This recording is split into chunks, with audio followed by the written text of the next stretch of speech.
بسم اللہ الرحمن الرحیم۔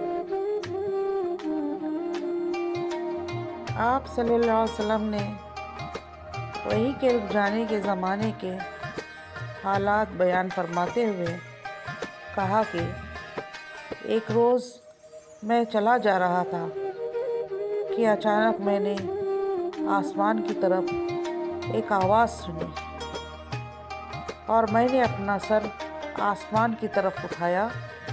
کیا دیکھتا ہوں کہ وہی فرشتہ جو میرے پاس غار حرا میں آیا تھا وہ آسمان و زمین کے بیچ میں ایک کرسی پر بیٹھا ہوا ہے۔ میں اس سے ڈر گیا اور گھر آنے پر میں نے پھر کمبل اوڑھنے کی خواہش ظاہر کی۔ اس وقت اللہ پاک کی طرف سے یہ آیات نازل ہوئی: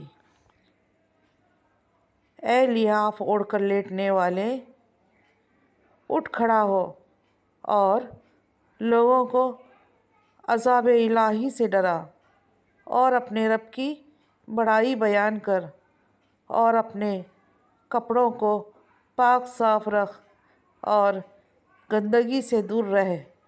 اس کے بعد وحی تیزی کے ساتھ پے در پے آنے لگی۔ صحیح بخاری حدیث نمبر 4۔